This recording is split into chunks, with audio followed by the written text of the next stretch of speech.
Entonces, claramente, Eberto influyó muchísimo en mi carrera y muchísimo en mi entendimiento de la gravedad. Si tú analizas la Torre Reforma, es una torre de 246 metros de altura, hueca, que tiene Mm. tres fachadas.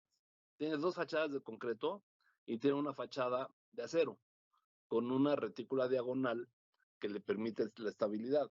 Y yo hablo mucho en la academia que en la arquitectura tiene que haber un eje rector, un acto de arquitectura que resuma el proyecto. Y si me preguntas de Vallarta, yo creo que el acto de arquitectura es esta conjunción entre la Triditrabe y la Matatena.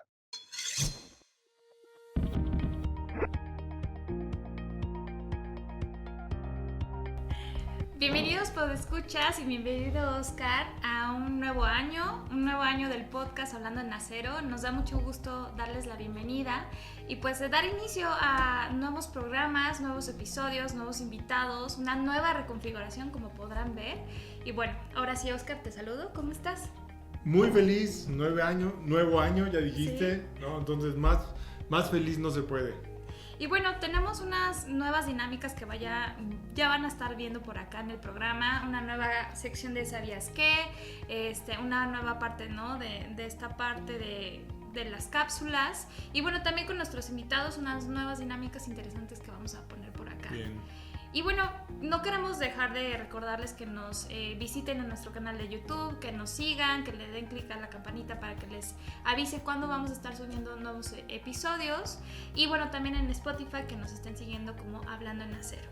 Y gracias a todos porque hicieron posible ahora Sí. también por ustedes la tercera temporada, ¿no? Y ya con esta temporada queremos justamente darle más punch y vamos a estar escuchando sus comentarios, ¿no? De qué podemos estar mejorando, como siempre, a quién quieren estar escuchando y también por acá en estas secciones, ¿no? De nuestros invitados especiales. Perfecto.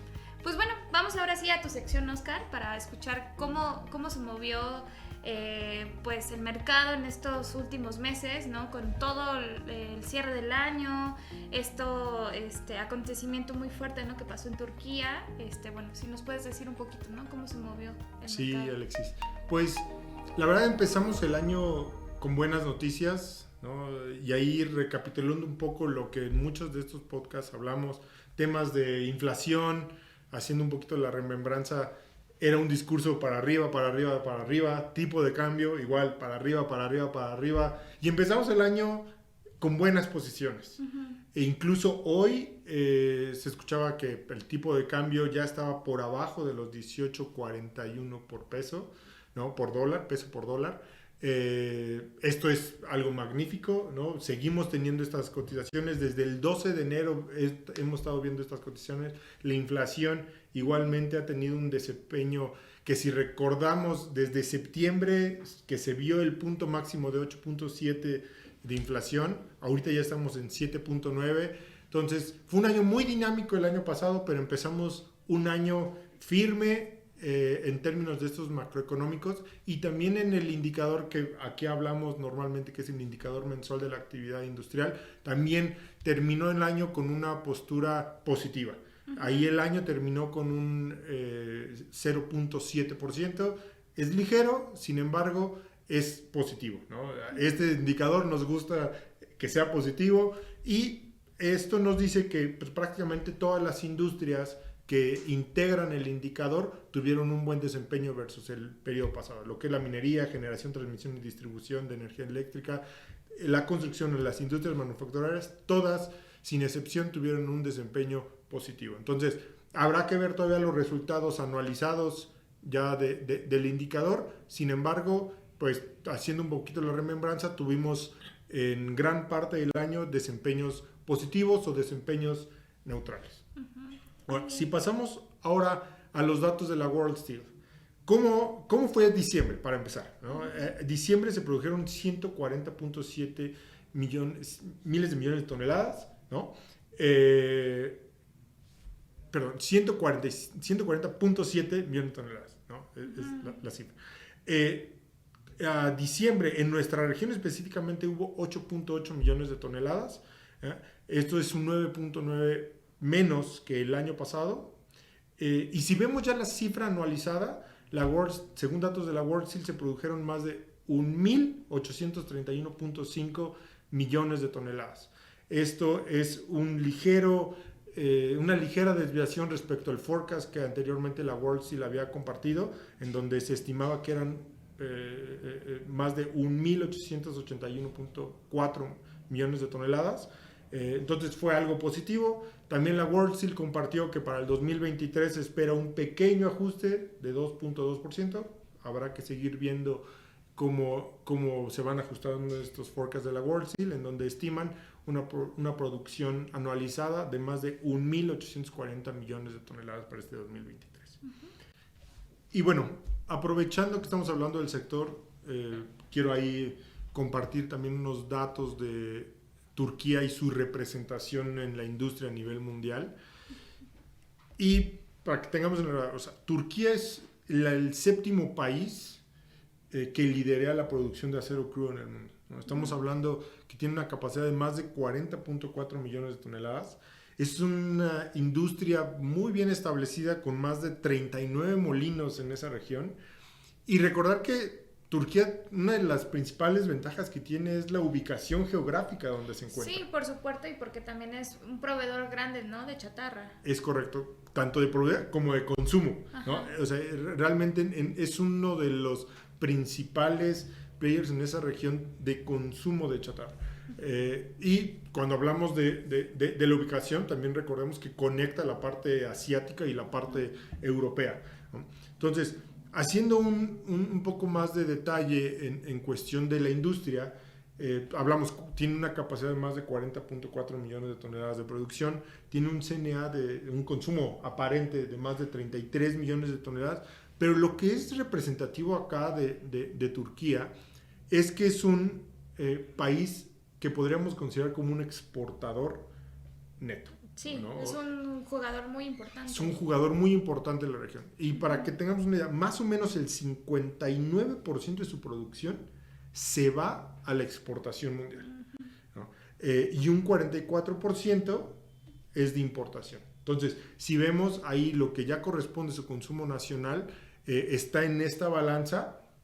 Y también vale la pena recalcar que dentro de su producción, más del 51% de su producción está orientada a aceros largos. Uh-huh. Y si damos más detalle, más del 59% de ese 51% que produce es de varilla. Entonces, ahí viene la relevancia en cuestión de tamaño, en cuestión de la postura que tiene en el mercado de acero a nivel mundial y el por qué pues, debemos de darle foco a Turquía en términos del comercio internacional de acero. Y esto con la situación del sismo, ¿cómo afectó el mercado del acero, Oscar, a Turquía? Bueno, y mundialmente, ¿no? Sí, desafortunadamente por un evento de esta magnitud tuvieron que muchas noticias, ¿no?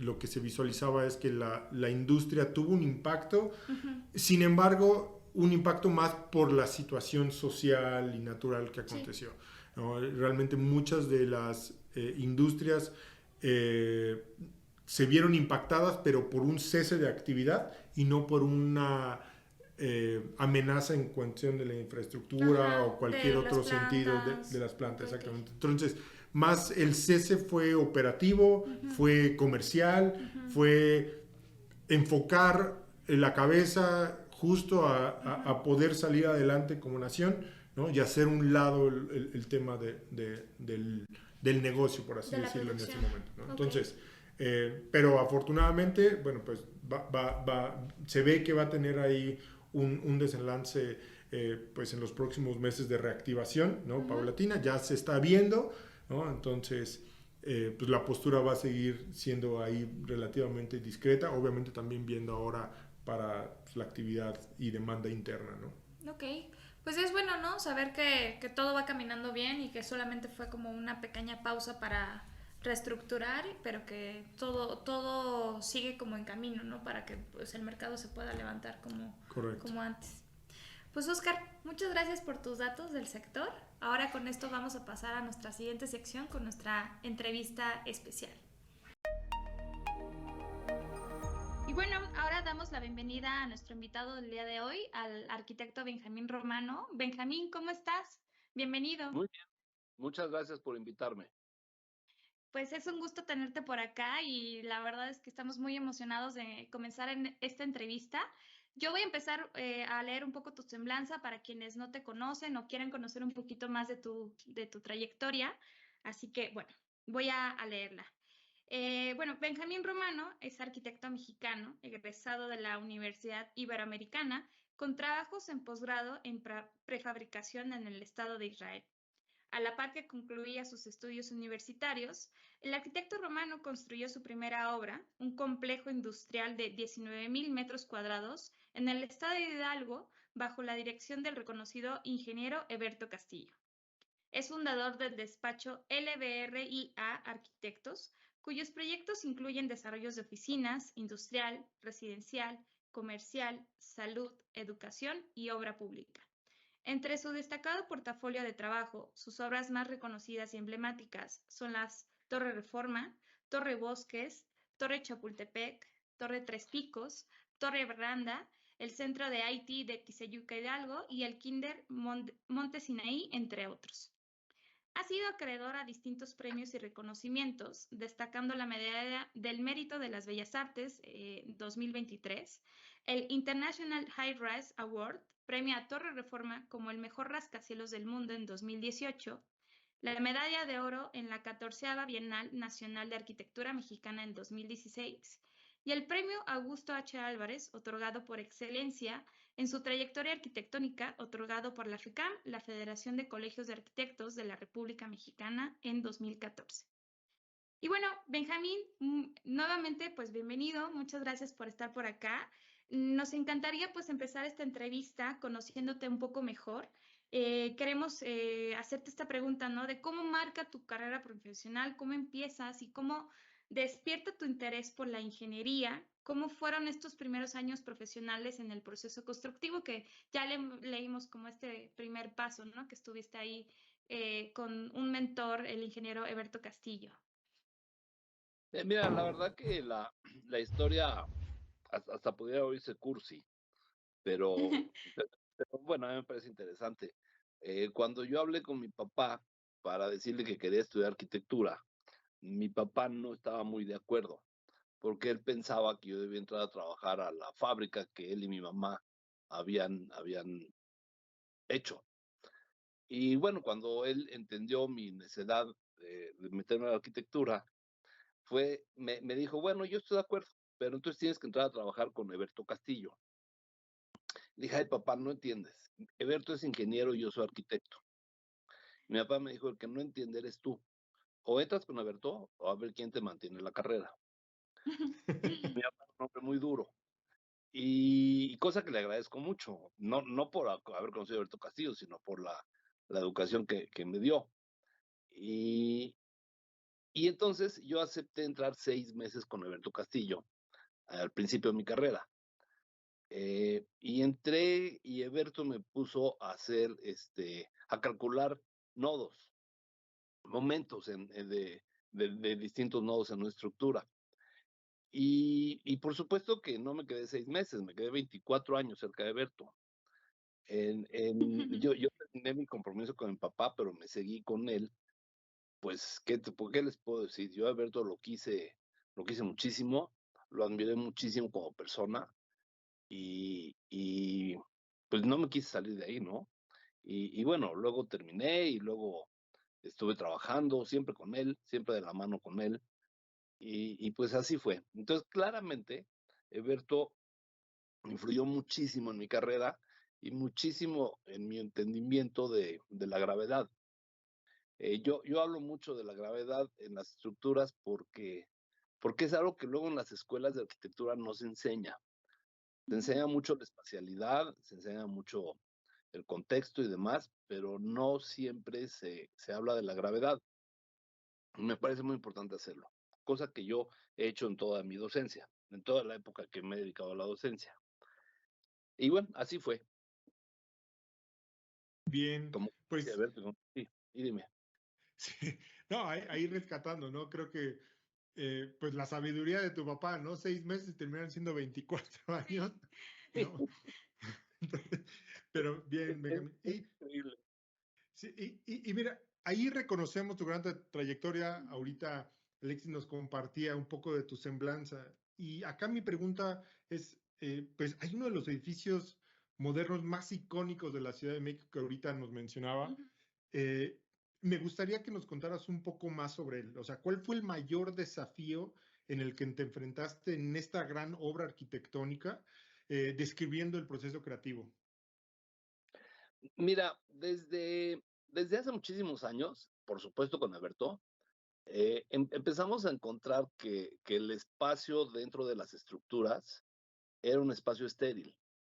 Ok. El ejemplo específico al que me refiero, hicimos una nave industrial que tenía, por requerimiento del proyecto, tenía un claro de 40 metros. Y entonces Alberto me pidió que hiciera ahí unas columnas con 3 metros de ancho. Entonces, a mí me pareció, y se lo dije a Alberto, le dije, pero es que estamos matando el proyecto, porque esta columna de 3 metros, pues es un obstáculo y es desaprovechar el espacio, porque eran 3 por 2 cada Ujú. columna de cada eje. Y entonces, en aquella época, digamos, ahuecamos la columna, porque lo que necesitaba era la inercia de los 3 metros, no necesitaba la masa de concreto de los 3 metros, 3 por 2. Y desde entonces entendimos que el espacio dentro de las estructuras era un desperdicio. Lo mismo que la huella que generan esas estructuras. Entonces, cuando hice la Torre Reforma, pues yo lo que tenían que hacer era una torre eh, pues muy alta, porque es lo que me permitía la norma. Y entonces lo que propuse es hacer una columna que se llama torre, y es una columna hueca. Y por eso es que el edificio no tiene columnas, porque sus únicas columnas son las fachadas. Entonces, si tú analizas la Torre Reforma, es una torre de 246 metros de altura, hueca, que tiene Ujú. 3 fachadas.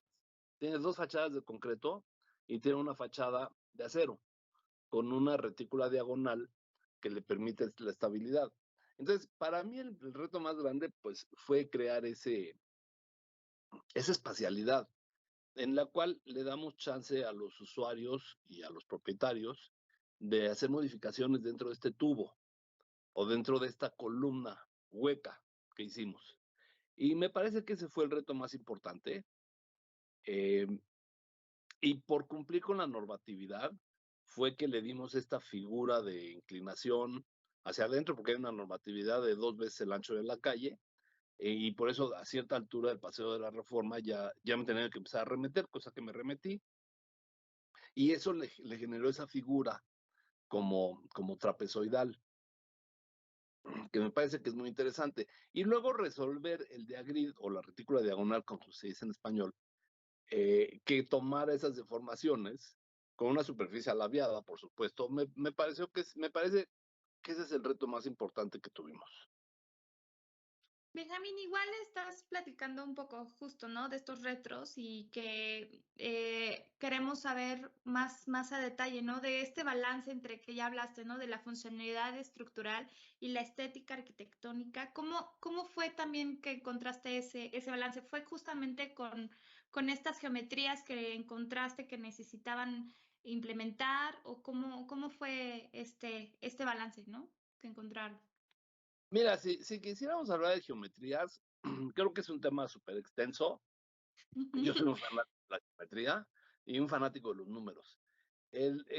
Cuando me di cuenta que mi terreno me permitía tener un cuadrado de 40 por 40 perfecto, que por supuesto se convirtió en triángulo en planta baja, y arriba se genera otro triángulo en otro sentido, pero ese no es eh, de ángulos de lados iguales. Ujú. Entonces, cuando tú generas esos dos ángulos, es cuando se genera esta superficie alaviada, que me parece que es de lo más interesante. Es decir, si tú ves la Torre Reforma desde arriba, tú ves un triángulo de lados desiguales en la azotea, y el triángulo de lados iguales está en la planta baja. Y la transición de un triángulo al otro es lo que genera esta fachada que se va como torciendo y se va moviendo hacia afuera. Normalmente nadie lo nota, pero si nosotros vemos el triángulo equilátero de planta baja, el triángulo de arriba, digamos que tiene un cantilever de 14 metros. Es decir, de la hipotenusa del triángulo, la torre vuela 14 metros en la parte de arriba, cosa que realmente pocos lo notan. ¿Por qué? Porque tenemos los dos muros rectos verticales. Y los dos muros rectos verticales es por lo que hablaba yo de la gravedad.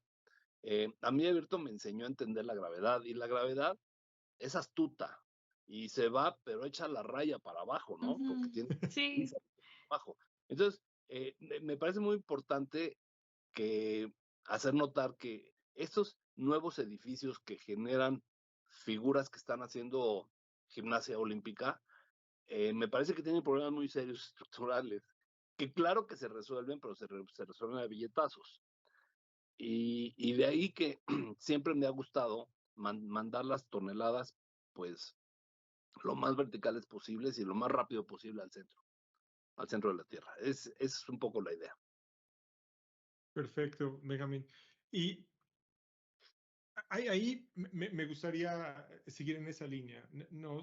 Nos compartes ahorita un poco también ya de la torre, ¿no? De la estructura en sí, pero ahora me gustaría ampliar un poquito hasta la parte de los materiales, ¿no? Y en ese sentido, esta dualidad del concreto y el acero en tus obras, ¿qué trasfondo hay en esa dualidad? O sea, ¿cuál es la inspiración? ¿Hay algo más en ese sentido? Es de lo más fácil tu pregunta. Es simplemente entender que son dos materiales distintos y están diseñados para cosas distintas. El concreto está diseñado para la compresión y el acero está diseñado para la tensión. Claro que puedes tomar compresiones con el acero, pero es como tonto porque el volumen de acero que necesitas para tomar una compresión es demasiado caro. Y al concreto, claro que también lo puedes trabajar a la tensión, poniéndole un chorro de varillas por dentro, pero no es lo natural del concreto. El concreto está diseñado para la compresión y el acero está diseñado para la tensión. Claro que el concreto, a través del acero que tiene dentro del concreto, toma tensiones, pero de ahí que salen las grietas cuando toma las tensiones. De hecho, no sé si ustedes lo saben. Bueno, cualquier muro de concreto cualquier elemento de concreto que tengamos en el planeta Tierra que se somete a esfuerzos horizontales, o sea, de sismo, cualquiera se agrieta. Así, me digas lo que me digas, se agrieta. Torre Reforma tiene esta división, a cada 70 centímetros tiene una junta fría de colado, que son estas tiras horizontales que colamos monolíticas. Bueno, por supuesto que cuando hemos tenido sismos en Ciudad de México, digamos que la grieta la dirigimos ahí, a la junta horizontal que tiene el edificio. Cuando tú no haces eso, y te puedes ir a cualquier edificio de concreto de la Ciudad de México o de cualquier otra parte del mundo, pues desaparecen grietas no deseables. No peligrosas tampoco, cero peligrosas, pero no bonitas. Entonces, otra vez, volviendo al tema, yo creo que es muy importante entender que el concreto se especifica cuando necesitas compresión y el acero se especifica cuando quieres tomar tensiones. Perfecto. Muy bien. Esa es mi cabeza. Y nada más déjame hacer un comentario. Otra vez hablando de Berto. Sí. Las estructuras tridimensionales, digamos que no las inventó Eberto, pero la tridilosa sí la inventó Eberto. Y la diferencia entre la tridilosa y una estructura tridimensional es que la tridilosa toma el concreto en la parte superior, con concreto, las compresiones. Y el acero se maneja para las tensiones. Ese es el gran invento de Eberto. El entender que cuando tú haces una losa, voy a inventar una losa reticular de 60 centímetros de peralte, le estás poniendo un peso a la estructura que no necesita. En cambio, cuando lo haces con una tridilosa, el peso del concreto lo pones donde se necesita, en la parte superior o a lo mejor en los ejes inferiores. Pero la estructura toda es de acero, lo cual le da ligereza. Y cuando le da ligereza, tienes un ahorro sumamente importante en la cimentación. Ujú. Entonces, de ahí lo importante de entender. Mira, Torre Reforma tiene muy poco peso. Los muros de concreto que pesan un demonial se van a través de unos muros Milán a 60 metros de profundidad. Pero eso nos permitió ahorrarnos pilas. Es decir, Torre Reforma no tiene ni una pila, ni una. Ujú. Y eso representó un ahorro muy fuerte del edificio. De todo por el entendimiento. Perdón que lo diga así, no es una inspiración, es una solución.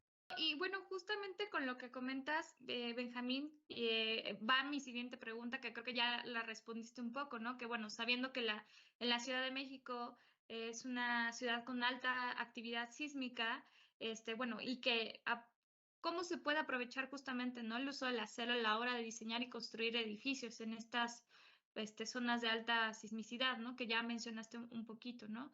¿Nos puedes comentar un poco más de esta parte de cómo justamente estos dos muros enormes de concreto y el acero lo juntan, ¿no? Bueno, que lo vemos muy bien plasmado en la parte de la estructura del edificio, que es Ajá. como prácticamente juntan, ¿no? Estos dos grandes muros de concreto. No sé si en esta parte que ya nos comentabas, el acero forma una parte indispensable, ¿no? Para poder Súper, que reaccione mucho mejor, ¿no? Al tema de sismos. claro, claro. O sea, es que mira, en la Torre Reforma, cada quien trabaja como debe trabajar. El concreto, que digamos así le hacían los aztecas, que Ujú. hacían pirámides a base de piedras, porque finalmente el concreto es una piedra líquida. Nosotros la hacemos, no lo hizo la naturaleza, pero finalmente es una piedra. El concreto toma las compresiones horizontales, las compresiones y los movimientos horizontales muy bien, pero el de agri de acero es el que maneja, digamos, las tensiones. Y yo quisiera hacer un comentario que me parece muy importante. Tuve la oportunidad de conocer al presidente de la Fundación Nervi. Nervi, si Ujú. ustedes lo recuerdan, fue italiano y él hacía unas estructuras magníficas, pero así magníficas. Entonces hicieron la fundación y demás, ¿no? Ellos están ahorita hablando por todo el mundo de la importancia de entender que el acero, el concreto, a la larga se va, digamos, achaparrando, como nosotros mismos, los humanos, que a medida que vamos creciendo Sí, en la vida, nos hacemos nos más vamos chiquitos. como más bajitos. ¿Por qué? Porque la compresión, digamos, que le va haciendo mella a nuestros huesos y a nuestros músculos. Bueno, el concreto en las estructuras les pasa lo mismo, cosa que no es nada peligroso, ¿eh? O sea, cero peligroso. Sin embargo, cuando tienes estructuras mixtas, la estructura de acero no se achaparra, la del concreto sí. Entonces, es muy importante tomarlo en cuenta. ¿Y por qué te lo comento? La Torre Reforma tiene sus dos muros de concreto que van hasta el suelo, pero la estructura metálica del diagril o la retícula diagonal no Sí. llega al suelo. Ujú. Es muy importante. ¿Por qué? Porque con el paso de los años, 50 años, 80 años, algo así, el muro de concreto se va a chaparrar. Pero como la estructura no está conectada con la cimentación, no le va a pasar nada. Entonces, sí me parece importante eh, comentarlo porque en estructuras de concreto de gran altura hay que considerarlo. Pero Ujú. bueno, otra vez, no hay ninguna inspiración magnífica, ni divina, ni nada por el estilo. Yo soy un convencido que nosotros los arquitectos no somos artistas, no tenemos inspiraciones, lo que somos unos técnicos que tenemos que dar soluciones. Entonces, ¿cómo es la solución? Con el mejor equipo que tengas para dar una solución. Y otra vez, si tienes un problema de compresión y tensión, pues escoge tus materiales acorde, ¿no? Claro, totalmente de acuerdo. Pues, Benjamín, ¿no? Que esa perspectiva que acabas de comentar de arquitecto, eh, Ingeniero. ingeniero, pero que arquitecto más en búsqueda de solución y no desde una Ujú. parte de inspiración creativa, yo no soy arquitecto, pero me parece muy interesante, ¿no? Esa postura, ¿no? Y más considerando pues todo el bagaje y ahorita y experiencia que has montado, ¿no? Al final es una perspectiva bastante basada, ¿no? También en el colectivo, ¿no? Como tú comentabas, ¿no? Es la forma en la que a través de las soluciones del equipo con el que cuentas vas brindando para tener una propuesta arquitectónica, ¿no? Y bueno, ahí quiero brincarme ahora también a una de las obras recientes, ¿no? Proyectos recientes que está trabajando el EBR, que es la Terminal 2 del Aeropuerto Internacional de Puerto Vallarta, en donde el acero marca pues, el proyecto arquitectónico. Pues ahí me gustaría que nos contaras un poco sobre el sistema estructural que se está empleando. ¿Cómo no? Mira, lo primero que te quiero comentar es que el Puerto Vallarta es la zona de mayor sismicidad de la República Mexicana. O sea, Ok. Ciudad de México se queda en pañales comparado con Vallarta. ¿Por qué? Porque hay dos capas tectónicas que chocan ahí. Y eso genera la probabilidad de sismos trepidatorios y oscilatorios en el mismo momento, inclusive. Bueno, Okay. cuando nosotros nos enteramos de eso en el concurso, desde el concurso, también nos enteramos de la gran cantidad de lluvia que hay en el verano de Vallarta. Y como ustedes saben, los aeropuertos son brutalmente largos, porque por necesidad, ¿no? Vamos de avión a avión, hay 42 metros. Ujú. Entonces eso genera que el aeropuerto se vuelve muy largo. Entonces, pensando que el manejo de la lluvia en el subsuelo me llevaría a una pendiente, o dicho en español, a una excavación muy profunda, y por lo mismo estaría yo por encima del nivel de mar, perdón, por abajo del nivel de mar, que me llevaría a un problema de bombeo. Y claramente en un huracán, lo último que quieres es depender de un bombeo. Entonces, de ahí que el proyecto nace pensando que el agua la debo transportar por la azotea. Okay. Y si eso es verdad, entonces de ahí nace que necesitaba yo diseñé una especie de triditraves donde puedo llevar el agua por la parte de arriba con el 2% de pendiente, normal, como cualquier azotea. Y, y entonces, después entró en mi cabeza el tema del sismo. Ustedes seguramente jugaron igual que yo con las matatenas cuando éramos niños, que los gringos le Sí, sí, dicen. sí. Entonces, si ustedes recuerdan las matatenas, siempre caen paradas.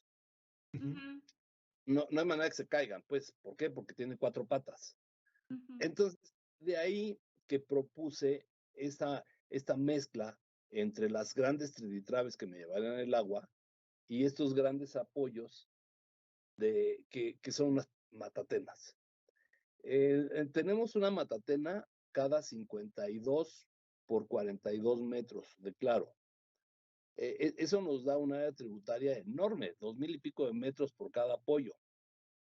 Y otra vez, hablando del espacio que está contenido dentro de las estructuras, entendimos que esta matatena de 11 por 11 por 11 metros podía servirnos de acceso, de salida, de paso a las puertas de abordaje, de paso al duty free, de paso al área de comida, etcétera, etcétera, etcétera.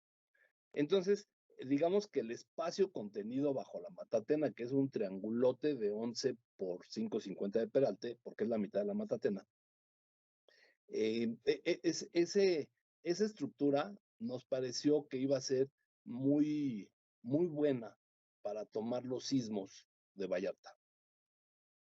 Dicho lo anterior, eh, nosotros tenemos un área de construcción enorme y pudimos recortar el número de apoyos, que por supuesto cada apoyo requiere de una pila de 40 metros de profundidad.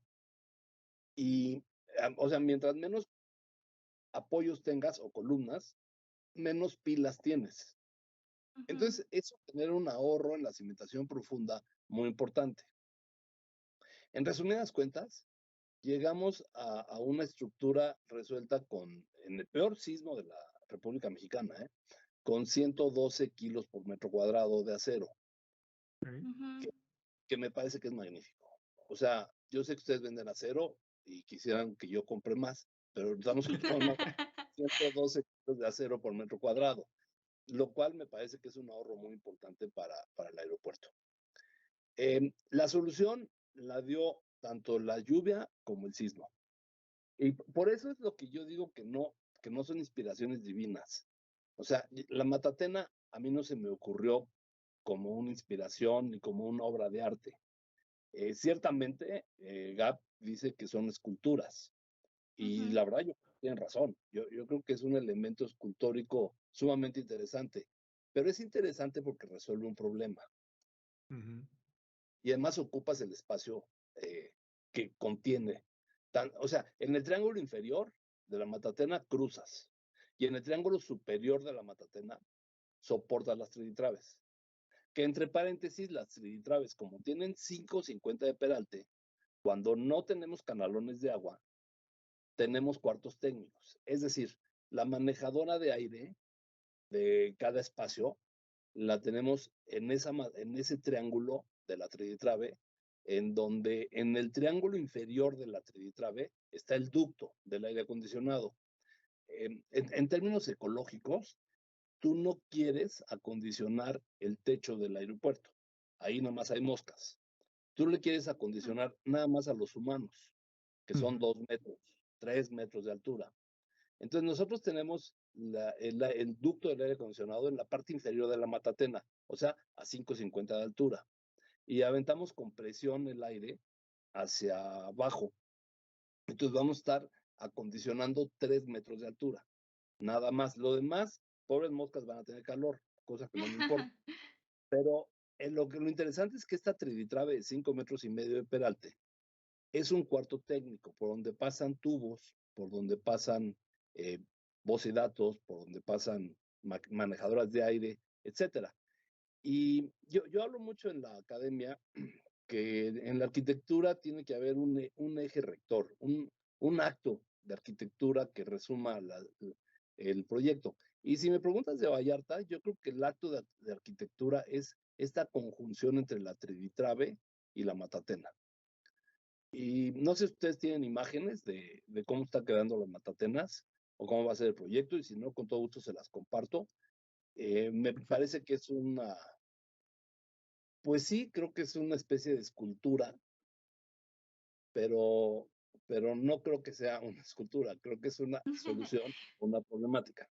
Sí, es una solución de ingeniería que creo que está bastante muy bien, bueno, abarca, ¿no? Un 360, que ya lo dijiste, que podría ser una escultura, pero también lo importante es que nos da una solución al proyecto, ¿no? Que ya nos comentabas, los retos estructurales que abarca, ¿no? El tema del sismo, que es muy importante y que, bueno, también mencionar que justamente que esta Matatena, al hacerse de acero, pues nos facilita mucho, ¿no? La parte de estas cualidades del proyecto que es muy largo, ¿no? Que ya nos comentabas y que esperamos ver pues más avances, ¿no? Seguramente por aquí vamos a pasar algunas fotos y ya le pediremos pues al equipo, ¿no? Algunas imágenes de cómo van. Y seguramente ya han ido haciendo pruebas, por ahí, ¿no? Pruebas de que ya estamos instalando las Matatenas. Súper, Es decir, muy ya bien. terminamos el 100% de la cimentación profunda. Ajá. De la cimentación superficial iremos a un 30%, pero inmediatamente atrás viene la instalación de la estructura metálica, que son las Matatenas. Por cierto, me faltó comentar que entre la cimentación superficial y las Matatenas vamos a tener aisladores sísmicos, unos aisladores Ah, sísmicos alemanes que me parece que están muy buenos. ujú. Bueno, por lo menos tienen mucha experiencia en México y con eso logramos también bajar a 112 kilos por metro cuadrado de acero. Bueno, pues es un conjunto de soluciones, ¿no? Muy bien.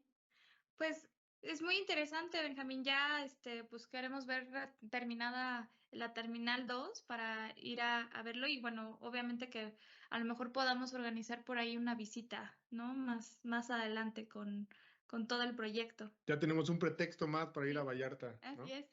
Yo, yo pienso igual, ¿eh? Este viernes voy para allá. Este, Sí, voy, sí, es muy, muy interesante.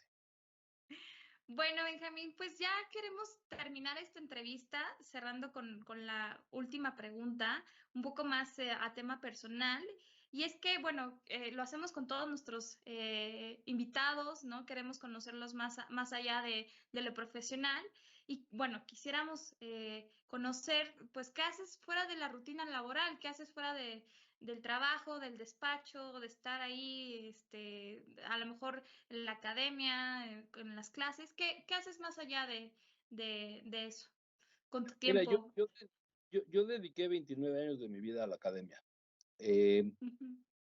con mi edad, yo entiendo que ya hay que darle paso a las nuevas generaciones. Y lo platiqué así con el director de la universidad. Y digo, yo cumplo 68 años y me parece interesante dejarle paso a las nuevas generaciones. Hoy la Cátedra Blanca, que la establecimos desde hace 20 años, está en manos de Diego Ricalde y Óscar Rodríguez Javier Valladares. Yo creo que están haciendo un excelente papel, junto con Mercedes Landa. Eso ya lo dejé. Sigo activo con ellos, o sea, voy, les doy pláticas, sigo activo, pero ya no es mi responsabilidad esa parte. Tengo en la parte académica también un acuerdo con el Illinois Institute of Technology, digamos, la Escuela de Arquitectura de Chicago. Ujú. eh, Soy asesor de la maestría de High Rise Building. Y hasta ahí paro con la parte académica. Por lo demás, gozo mucho de visitar museos de arte, Ujú. gozo mucho cocinar, Qué me gusta, rico. sí, y leer, básicamente es lo que hago. Y de ejercicio, bueno, pues hago mucha natación y caminata. Y a eso me dedico. Afortunadamente estoy casado desde hace 45 años con Rosy, con mi esposa, y nos gusta mucho esos paseos, esas visitas a los museos y demás. Y a eso dedico mi vida cuando no estoy trabajando. Aunque les tengo que decir que la arquitectura es un 724, un oficio Sí, de tiempo completo. A, a mí sí, que no me digan que bueno, se puede uno pedir a las 6 de la tarde. ya. Yo, un arquitecto comprometido con su trabajo, sueña arquitectura, desayuna arquitectura, come arquitectura y pasea arquitectura. De eso estoy Sí. convencido. Bueno, a mí me hacen mucho bullying también por acá. En los libros que tengo en casa son todos de arquitectura, todos los que me leo. Tengo por ahí un gusto justamente también de ir a visitar museos y exposiciones y casi todos están vinculados con el tema. Pues es que es difícil no vincularlo o no verlo como desde esa perspectiva, ¿no? Artística, arquitectónica, que bueno, yo también soy muy apasionada en ese tema y pues bueno, creo que comparto mucho ese sentimiento contigo, Benjamín, La Qué bueno. pasión. la pasión. Si te gusta la lectura de esto, te recomiendo mucho que veas y te servirá mucho para tus entrevistas que estás haciendo, un libro de Ajá, Peter Rath que se ok, titula Un ingeniero imagina. ok, Este, es un ingeniero civil, bueno, ya murió desafortunadamente, y su trabajo es más arquitectura que ingeniería. Es un poco como yo, pero al revés. O sea, sí, yo soy arquitecto y mi trabajo es muy ingeniero, él es ingeniero, pues trabajo es muy arquitecto.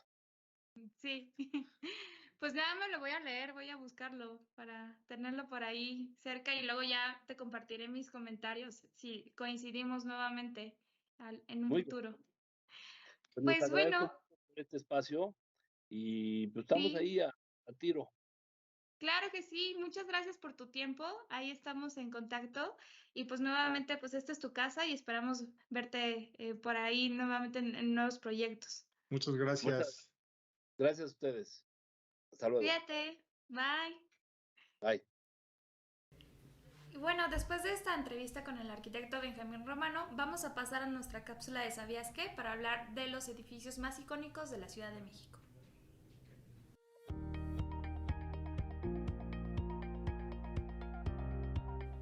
¿Sabías que los edificios más icónicos de la Ciudad de México están hechos a base de acero? La Ciudad de México alberga una gran cantidad de edificios icónicos. edificios que han sido hogar de importantes instituciones y han sido testigos de momentos históricos clave en la vida de la ciudad. Entre ellos se encuentran la Torre Reforma, un impresionante rascacielos de 246 metros de altura que se ha convertido en un símbolo de la arquitectura moderna de la ciudad, y la Torre Mayor, otro icónico rascacielos que por muchos años fue el edificio más alto de Latinoamérica. Ambos edificios han redefinido el skyline de la Ciudad de México y son un testimonio de la creatividad y la visión arquitectónica de la ciudad. La Torre Mayor es un rascacielos ubicado en el corazón del distrito financiero de la Ciudad de México. Fue completado en 2003 y en este momento era el edificio más alto de América Latina, con una altura de 225 metros y 55 pisos.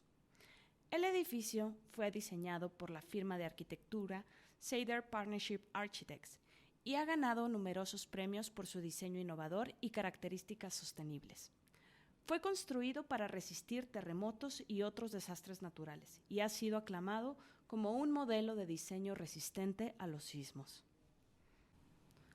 Por otro lado, la Torre Reforma es una adición más reciente al horizonte de la Ciudad de México, habiendo sido completada en 2016. El edificio tiene una altura de 246 metros y 57 pisos, convirtiéndolo en el rascacielos más alto de América Latina.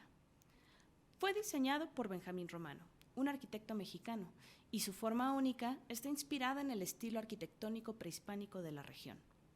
El edificio tiene varias características sostenibles, incluyendo un sistema de recolección de agua de lluvia, y ha sido reconocido por su diseño innovador.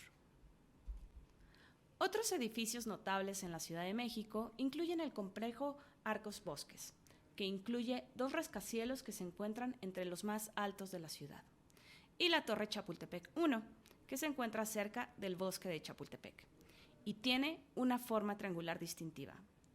Estos edificios, junto a la Torre Mayor y la Torre Reforma, representan el rostro moderno de la Ciudad de México y han contribuido a transformar su horizonte en las últimas décadas.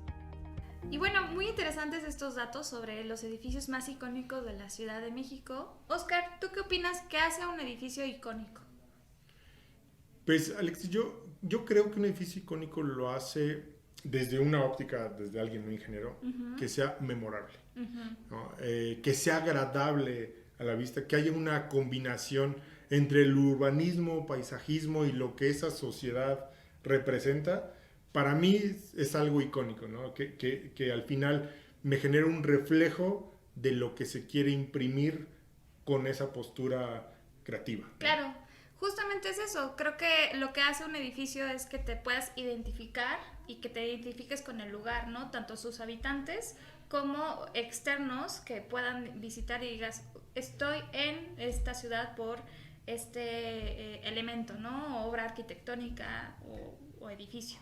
Sí, y creo que esta parte de turismo arquitectónico puede ser una oportunidad ahí, porque realmente México, como lo hemos platicado en muchos podcasts, ¿no? Tiene mucha arquitectura que es digna de recibir turistas, de apreciar, de caminar, y que te refleja eso, ¿no? Esa identidad de lo que la postura como México desde la parte arquitectónica proyecta, ¿no? Y otra cosa, Oscar, es que los edificios icónicos pueden que nos gusten o no. O Claro. sea, eso es ya Personal, ¿no? De cada uno de nosotros. perfecto. Y bueno, con esto cerramos el podcast. Queremos agradecer a quienes se hayan quedado hasta este momento. Recordarles que pues nos sigan en nuestras redes sociales. Tenemos Facebook, Instagram, LinkedIn. Que vayan a YouTube a seguirnos, que compartan este episodio si les gustó. Y que bueno, nos estaremos escuchando en otro episodio más en el siguiente mes. Y pues bueno, Oscar, muchas gracias por Gracias, acompañarnos. Alexis. Gracias a todos. Nos vemos.